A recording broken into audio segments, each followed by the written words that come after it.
Yeah. Is that, can we turn the music off?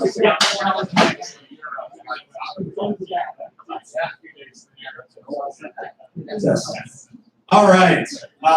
We're going to go ahead and get started. So if everyone wants to grab a seat, you're not drinking your beer, but we do ask that your attention. Please don't stop. Please don't stop that way. Very true.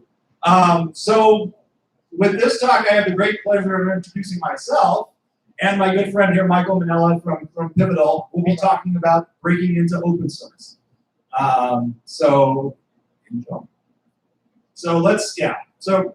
just to lead in, usually I don't introduce myself, but the purpose behind this talk is to kind of remind everybody that, a lot of times you go to a conference and people talk about getting into open source and contributing to open source like this is a big unicorn thing. You contribute to open source and suddenly you're a good person, and this is why we contribute to open source, because it's a charitable thing to do. And in fact, being at the ASF, the Apache Software Foundation is a charity, so contributing there is a little bit charitable. But at the end of the day, that's not the real reason we do it. The real reason we contribute to open source is because we need to. There are things that we work with in open source. What's that? We will get to that in the talk, but I mean, we've got to talk. We got to set this thing up first. So our talk has a bit of an edge to it because of that. We're not going to be talking about the unicorns. We're not going to be talking about the happy path things. We're going to be talking about the needs and the things that you can get through contributing to open source that you can't get anywhere else. And as this talk is a little bit edgier, we have a bit of a trigger warning. So if you can't, quick show of hands, who here has not seen Breaking Bad? Okay, handful of people. Breaking Bad is a show on basically about a couple of meth cooks. So we've based the talk slide where on that theme. So there is implied violence, implied drug use, all that kind of stuff. If that makes you uncomfortable, there's the door. This is not the talk for you, all right? All right, so let's just start with just a simple introduction. So I didn't really introduce who I was, other than saying I was about Paulin at the beginning of this. I am a member of the ASF. I'm an independent right here in Chicago that works on a lot of different JVM technologies, mainly for fintech and e-commerce. I work with a number of different stacks from Java EE or now Jakarta to backend systems, Apache Camel integration through and through. I'm a podcaster, and we're actually going to be broadcasting one of those podcasts here in this bar, Java Offkeep. So stick around, 410, we'll be doing that. And I'm also on the Pub House, which is the kind of the more educational podcast. The Offkeep is a Talking Heads pundit podcast. The speaker, retired CJUG president, very involved in the open source community here. So with that, and Java champion too. Oracle said he's going to be a Java champion, so good for that. Michael Minella. So Michael Minella, I'm not ASF, all embedded in that. I work for Pivotal. I'm one of the Spring engineers. I'm the project lead for Spring Batch as well as Spring Cloud Task. I'm an author, speaker, also a Java champion. I don't know what the hell those people are thinking. Also a member of the expert group for JSR 352, which was the batch processing. Alrighty.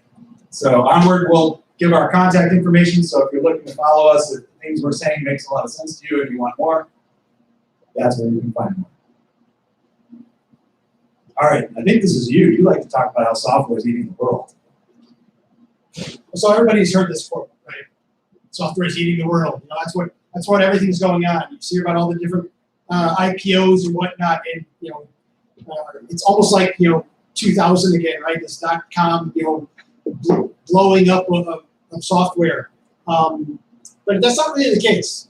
What's really happening is open source software is eating the world. A lot of these things wouldn't be possible without open source technologies. If we look around most of these IPOs, just about every one of them is based on an open source stack.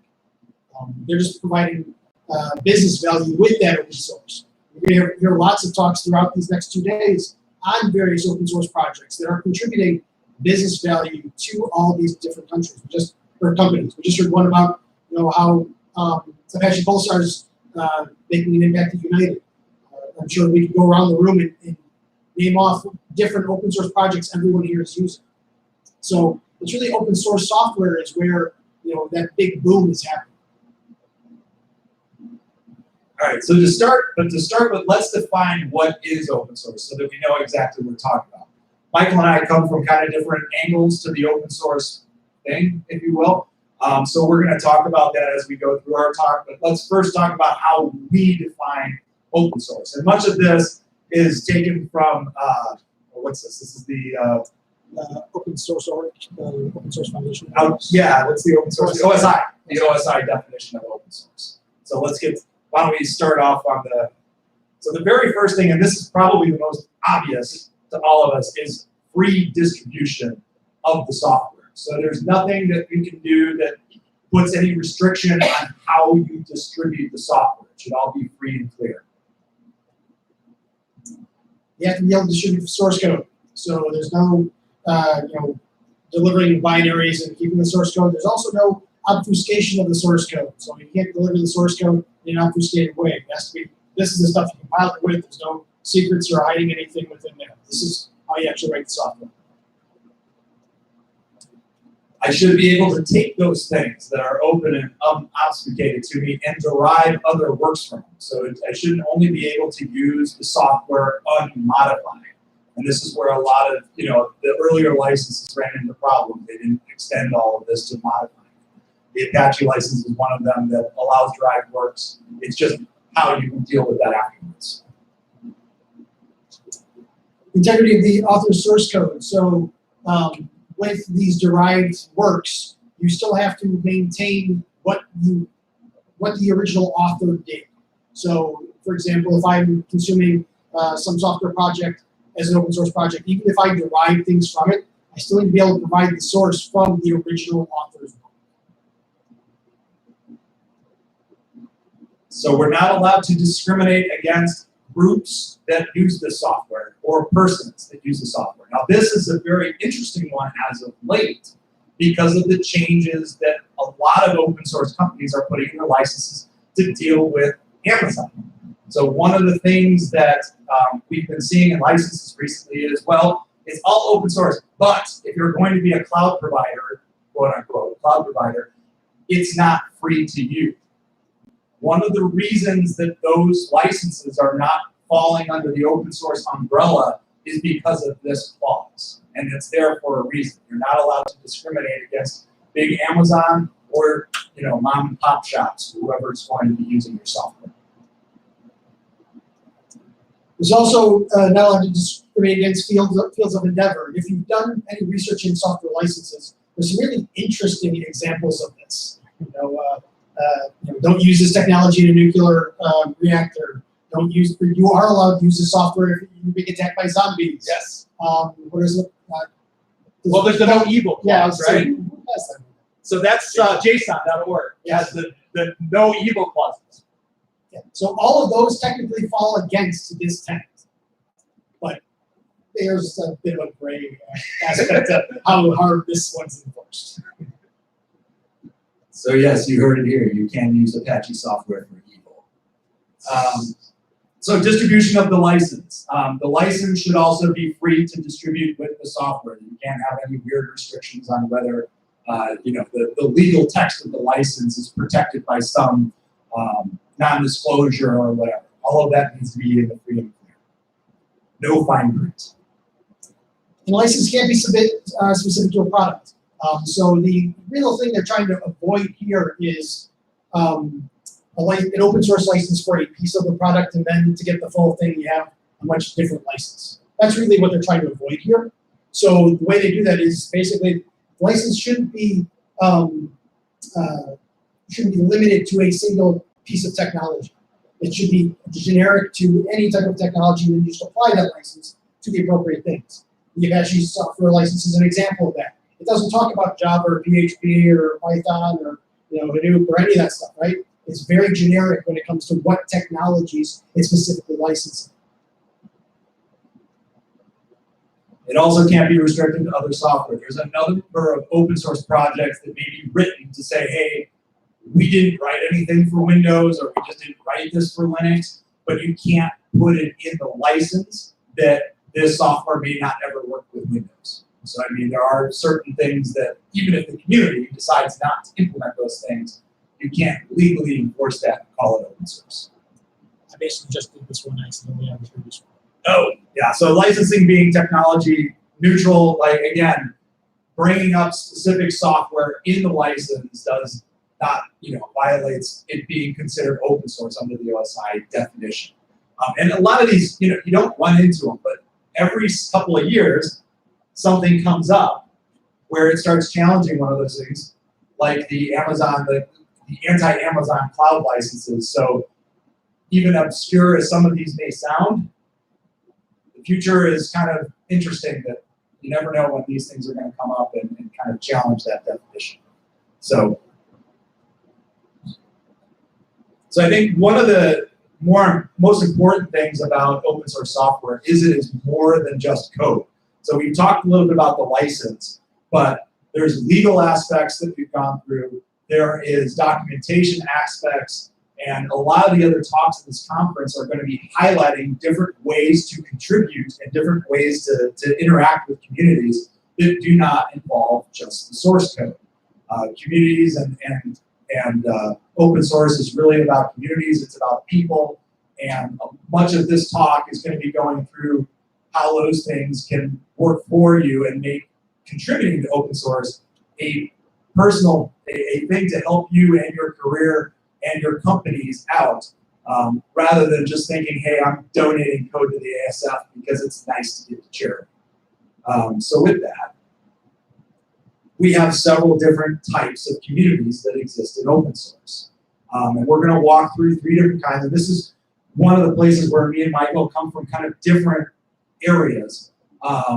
So we're going to talk each about our own areas. But I'm going to start off with just talking about kind of the individual model. So this is the easy stuff. How many people here have stuff on GitHub?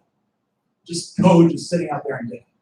So you are all individual open source software communities, right? So when you put something, yes, you may. Of the people that raised their hands, how many people explicitly chose a license for the stuff they put out there? Better show me hands the next time. Yeah.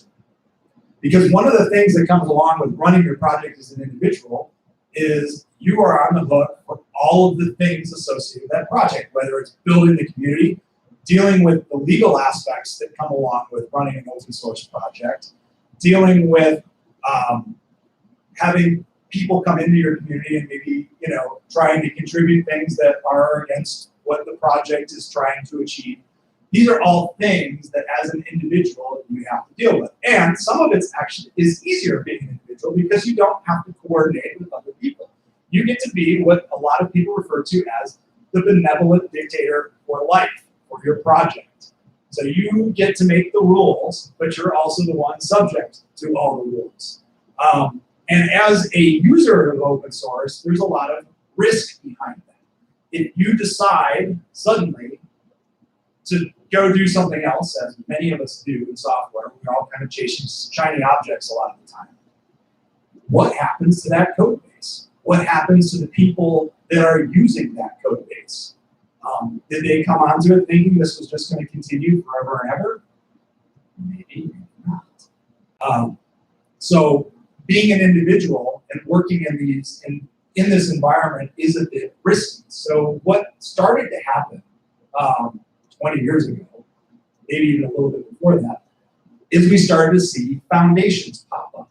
So foundations like the Apache Software Foundation were formed to try to make this process of bringing code out to users that may be expecting it to be around for a while to last a lot longer by having shared responsibility. So one of the things the ASL provides is there is like a legal JIRA. There is a legal mailing list. There is support from the foundation when there is questions about IP ownership, what the foundation can and can't do with the code, what users can and can't do with the code, if that needs to be provided. So foundations allow some shared responsibility for some of this burden. One example of one of the things the ASF does specifically with their committers is they try to keep the bar very low for committers getting involved in the project. You generally don't need your employer's approval or anything to contribute code with the ASF. If you're contributing code and it's being committed by somebody else, the burden of making sure that IP is free and clear is on the person committing the code. Who here is an ASF committer that do that? Their responsibility is they're the ones responsible for that. So for me, that was kind of a new thing when it was brought up when I was reading that on one of the legal lists. It's like, oh, so if I contribute somebody else's code and they didn't do their due diligence, then I'm kind of on the hook for making that commit. One of the things that was done intentionally to make the foundation free of that liability, but it puts the liability on the individual. So that is one of the things that is to the ASF to keep the contributor level very low. If you're a contributor, you don't need to know anything. If you're a committer, the bar is raised. You have to be responsible involved. It also insulates the foundation as well. Right, exactly. I mean, it's done that way in order to absolve the ASF from liability, but the individual, on the other hand, You could be liable. You're the one that committed the code. You're the one responsible for making sure that it's in the clear. Now, does this happen? Sometimes. Does it mean you're going to get sued? Probably not. Many projects that run into these problems involve they decommit the code or something like that. They'll roll it back. They try to do as little harm as possible. And in all honesty, who wants to sue like a 501c3 foundation? Like most of the time, people understand that these are smaller commits and people aren't exposing large amounts of IP where it's really worth suing. And the committers don't have deep in the pockets to care. Right. How much money are you going to get out of it? Right. So it's the question of if it was a company behind it, yes, maybe there's millions of dollars. For me, I can tell you right now, there's not millions of dollars. So it makes the attractiveness of suing people maybe a little bit more. I'm not a lawyer. You shouldn't take this as legal advice, but be advised if you are committing code for the ASF, do your due diligence. It's coming. So there's another model that has also come up and become very popular. Michael's going to talk about that because he's much more familiar with that. And so that's the corporate stewardship model. So Bob does a lot of work in the Apache Software Foundation with the Apache projects. I'm a Spring committer, so we actually follow a different model, right? We don't follow the Apache Software Foundation model. And where that is pivotal employees, all of the major committers to the Spring frameworks. And the model is fundamentally different. We have a higher bar to entry to become a committer. We have a higher bar of entry for code to be committed. We actually ask that if you are committing what we word as a non-trivial patch, for you to sign a CLA.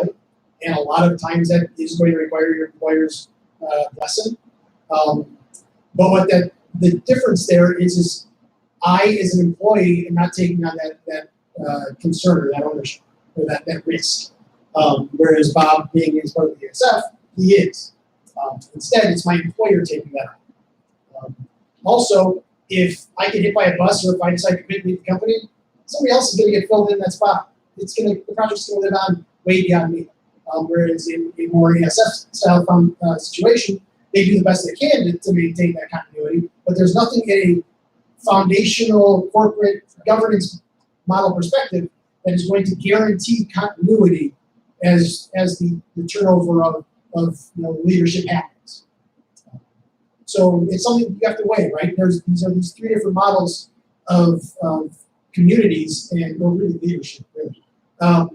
And each one of them has their pros and cons. And when you're choosing open source software, these are all things you need to weigh. How likely are you to contribute back?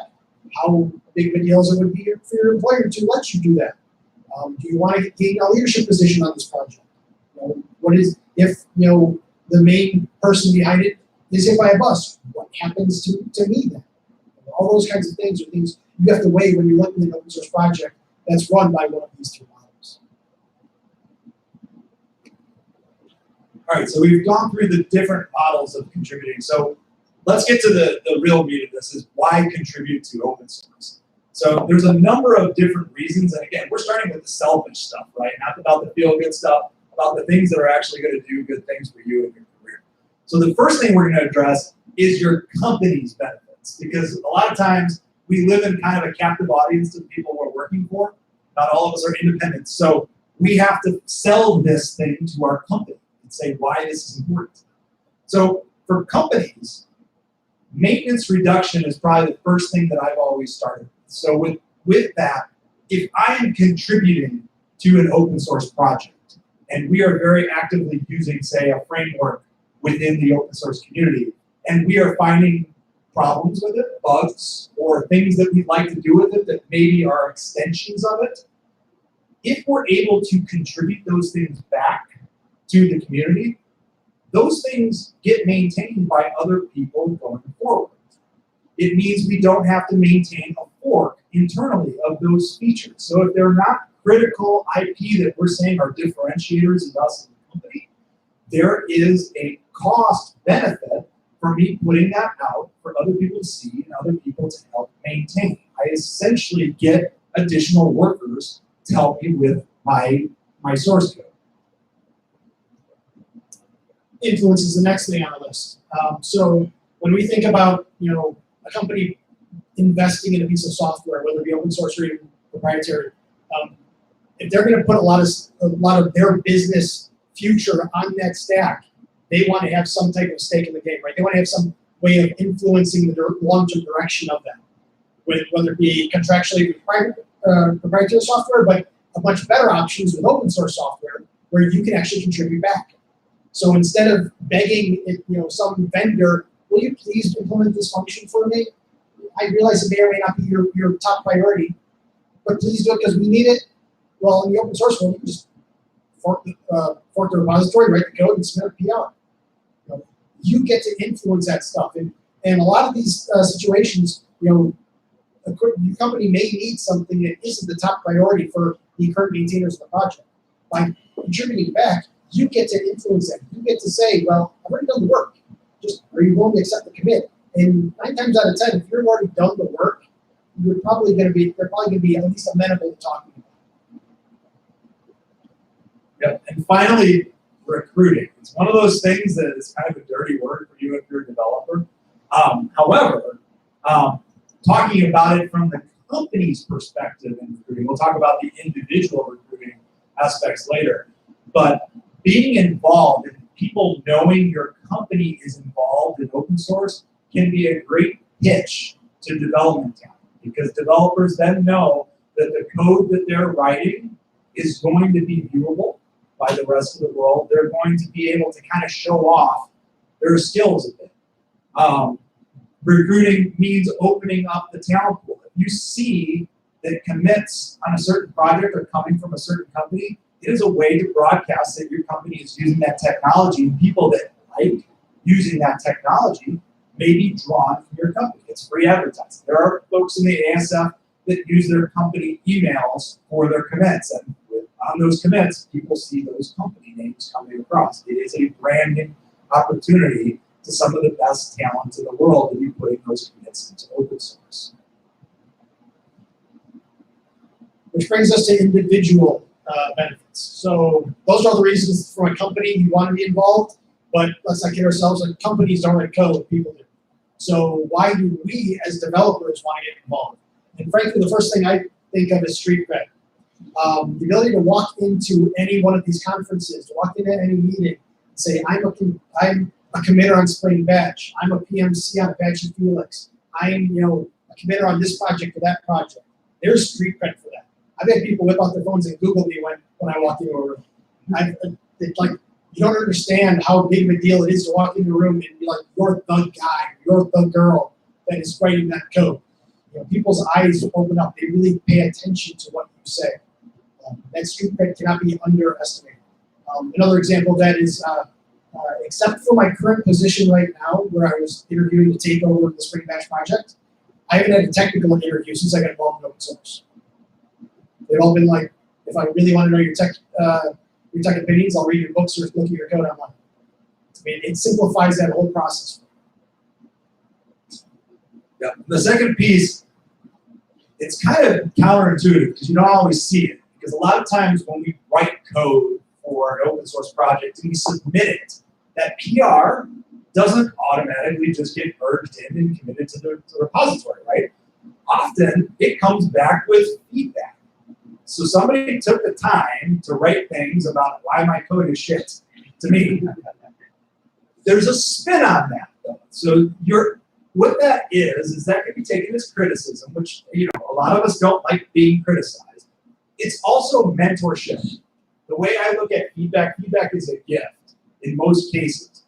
This person is trying to help you write code for this project. And you may not be aware of all the things going on with that project.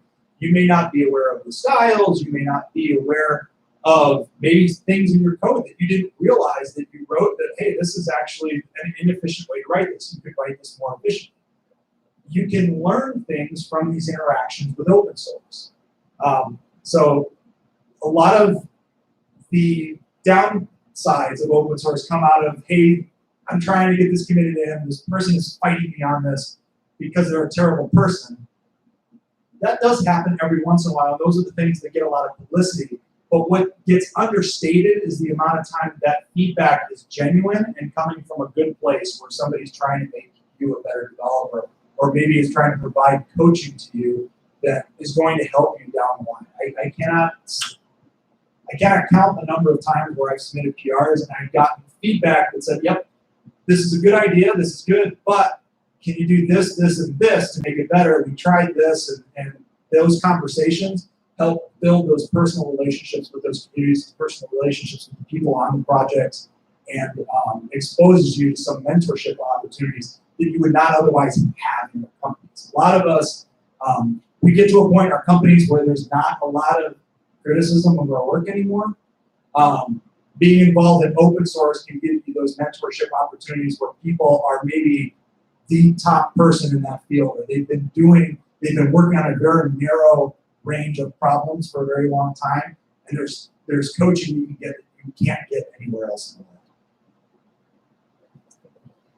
Along with that, the world of software development is a global world, right? We all are using software that is developed literally around the world, and chances are your network isn't that vast.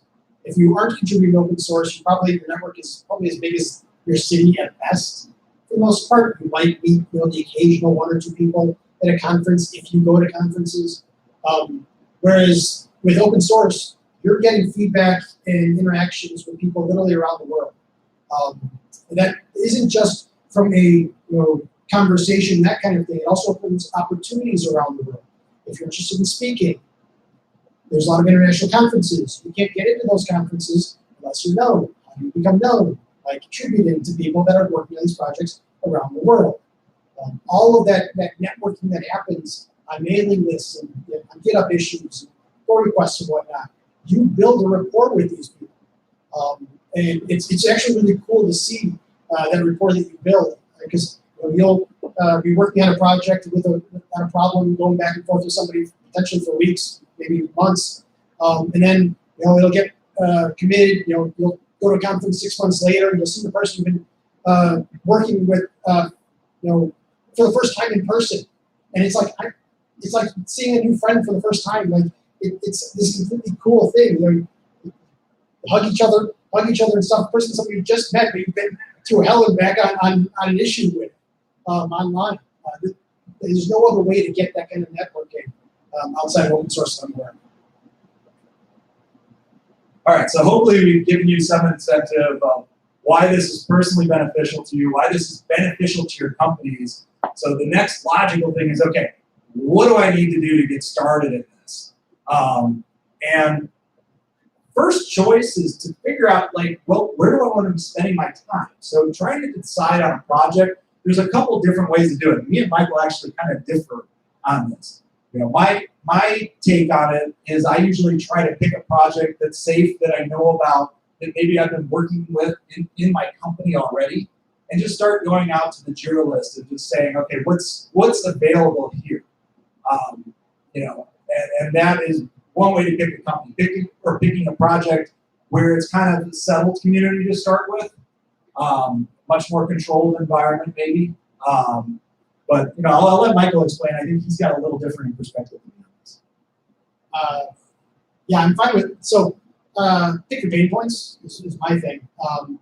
If there's something that's bothering you, it's kind of like when they say starting a business, right? Starting a business, what is something that what is a pain point of yours is my pain point for other people, and kind of fix that kind of thing.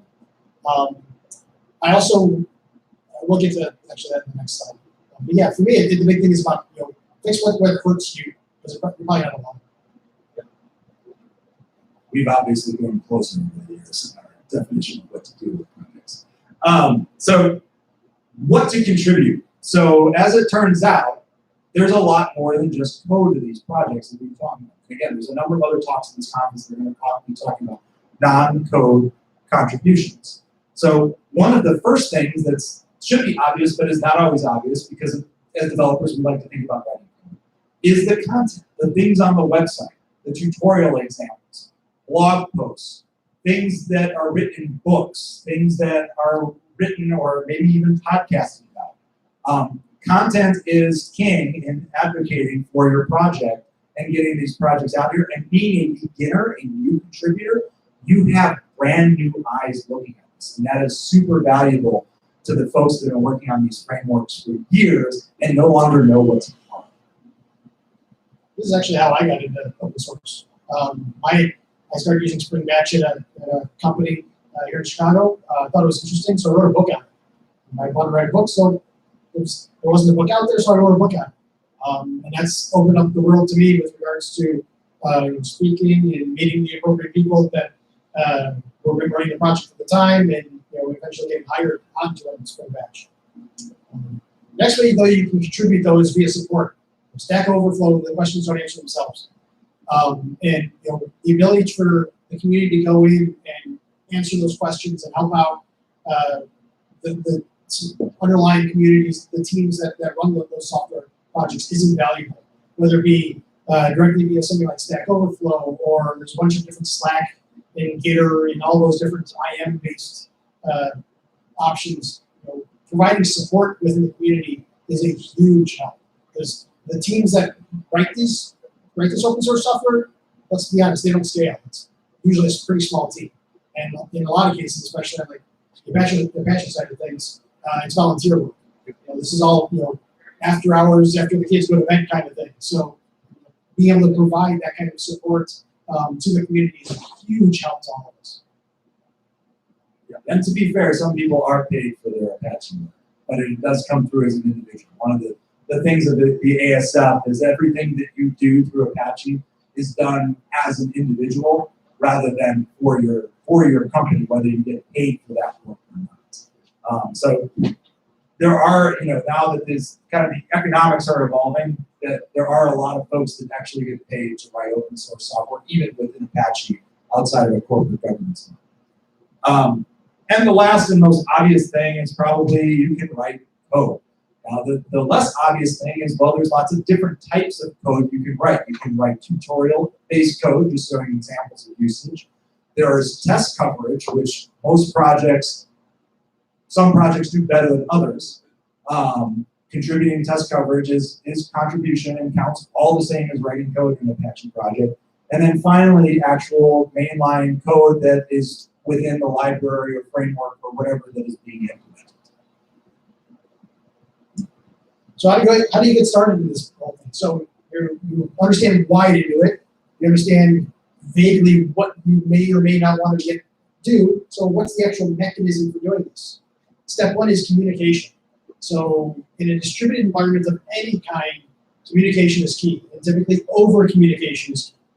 And so in this case, going to GitHub issues and finding in whatever framework you're interested in, and finding the most complex or the oldest issue there and cranking out some solution and submitting a PR probably isn't going to end the way you hope. It probably is not going to end with, thank you for that wonderful contribution. Let me get a community. You're so smart. Yeah, no. It's probably you missed this, and this. This is wrong, and we really didn't want to do that anyways, which is the whole reason it's still open. Talk to the community. Talk to those that do maintain it.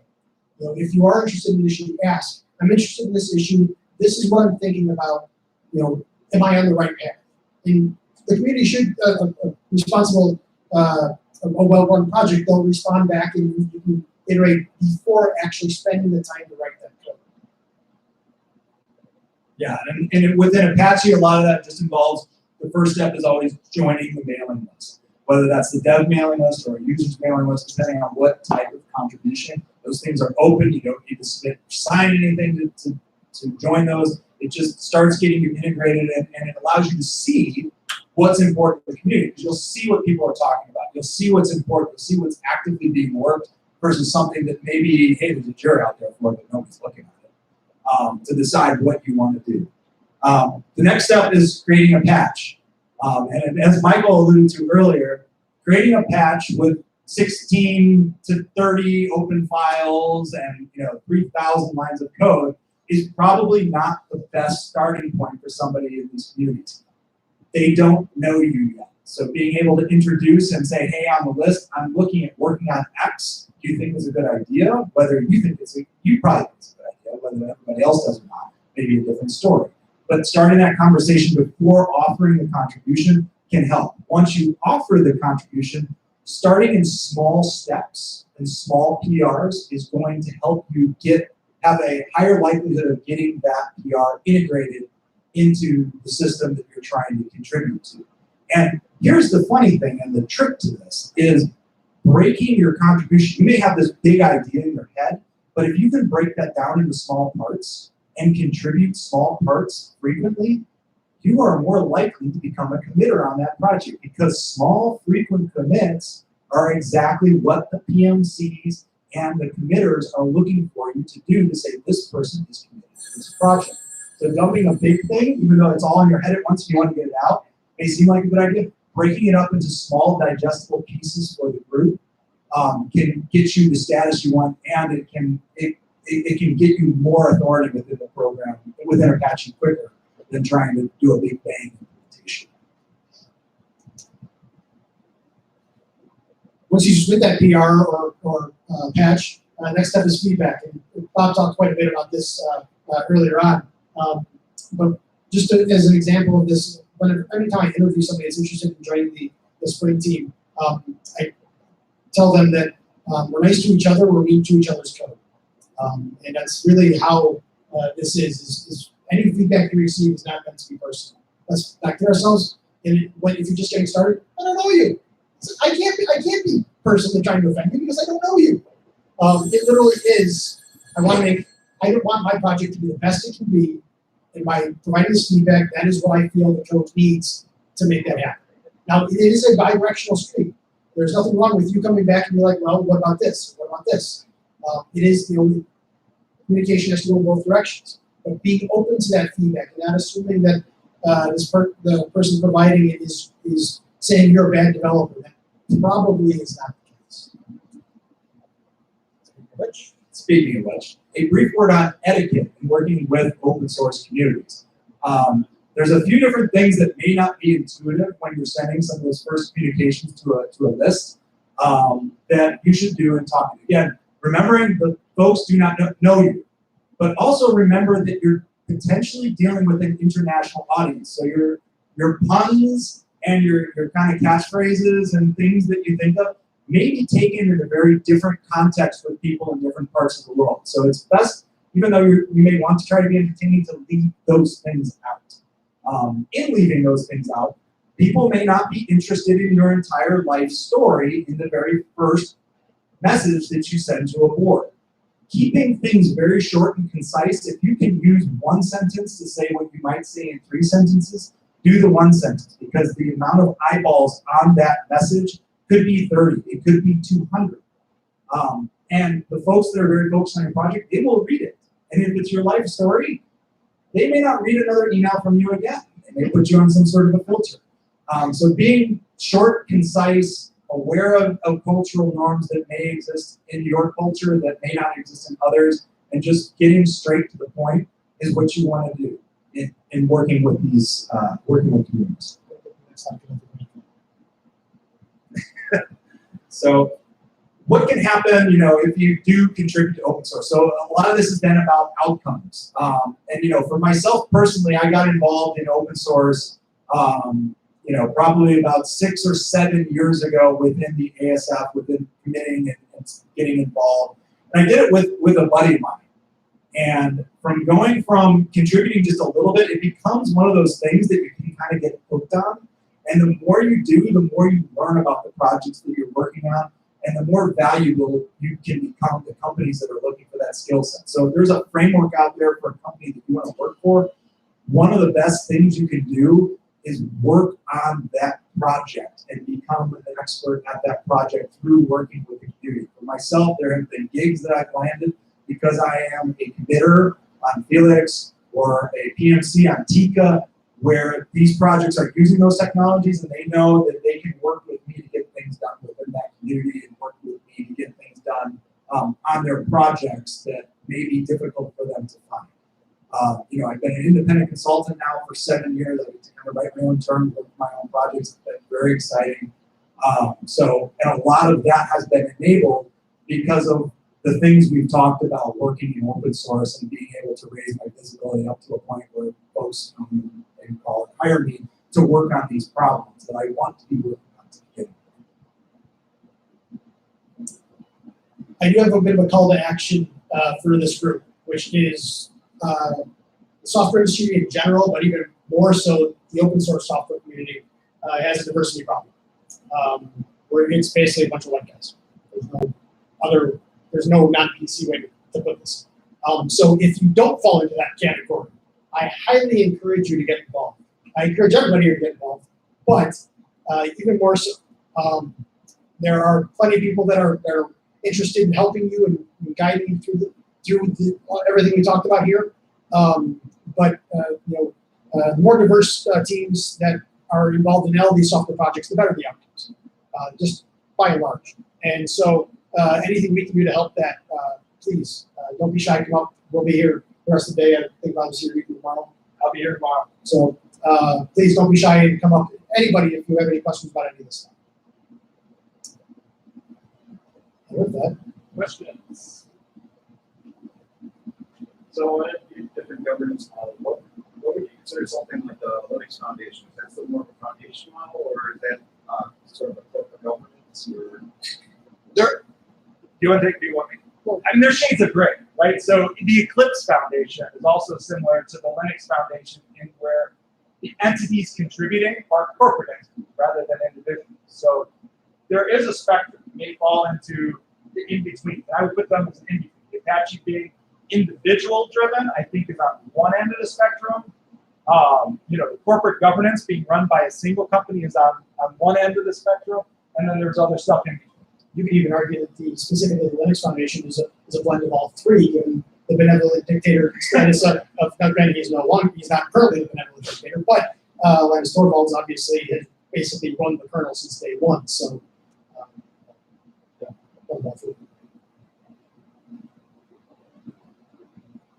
So I have like a small project that I work with some people on.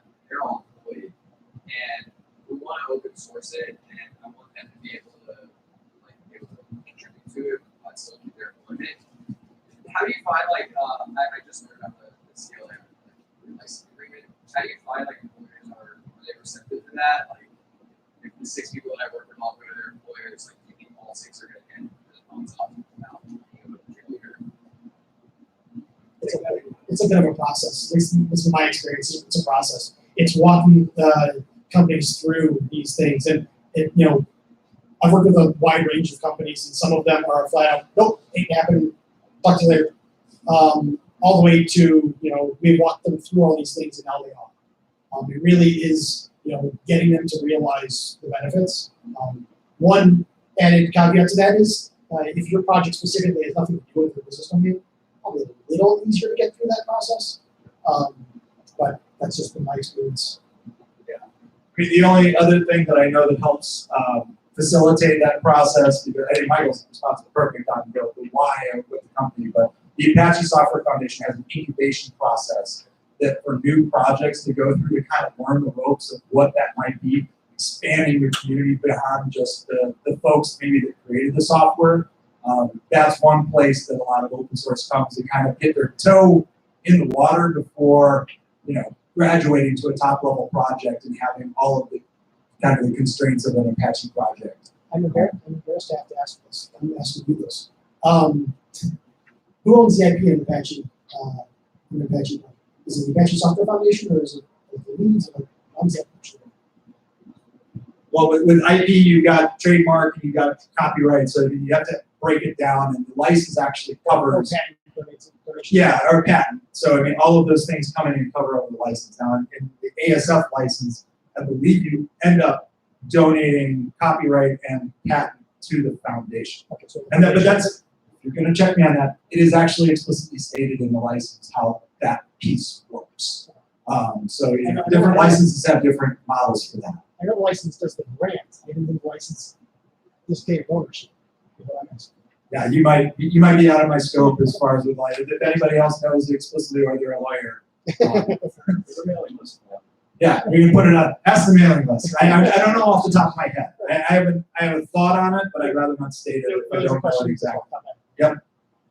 I do have a suggestion for CLA that may not help me in current job. This is on my list of questions I ask when I interview places. Is what's your policy around me contributing to open source? Whether it be can I do it at work or can I at least do it in my free time? And if that's a no, where's the door? You know, that sort of thing. So like it's definitely something I try to keep in mind. Is that, I mean, the list of questions that I ask people now, it's got to the point where sometimes panel interviews me asking that person questions instead of them asking me questions. But like, do I actually want to work? Yeah, exactly. I mean, so companies have different policies regarding what you can contribute and what is theirs and what is yours. For me personally, again, as an independent, I write that stuff into my MSAs and my work orders that I am contributing to these projects. So if you start seeing code from me show up there, that's, you guys knew about it, you signed the document that said I'd be signing this. Now, I'm not going to be starting to put your company's IP out there. I have to be responsible in how I work that and work with you. If there's something maybe you're doing that I've done for you that I think the whole community would benefit from. But stating it explicitly and asking that explicit question is a really good idea because employment agreements can be very different. I'm not a lawyer, of course, but in Illinois, they do have a different provision for us to be able to do our own work and have ownership of that work outside of the company time and resources. So I think the only exception to that is that it cannot be like derived from the company's IP or very closely related where that's in the gray area. Again, not a lawyer. That's not a lawyer. It's fair, but I mean, so the main thing is communicating it with your company so that everything is in the clear. I mean, again, it's one of those things. Transparency kills all the, I don't know, what is it? Kills all the bugs. Communicating what you're doing and getting the sign off is always the easiest, but having a good understanding of what you are and aren't allowed to do as a good benefit.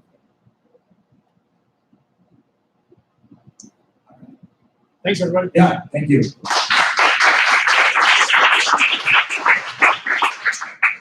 And if you have any other questions, feel free to corner me. I'll be here again tomorrow and later today. We've got, again, just now I'm back wearing my MC hat. We've got about 10 minutes till the next presentation, so feel free to commute to your next location if you've got a different spot to be in. If you want to stay here, stay right here.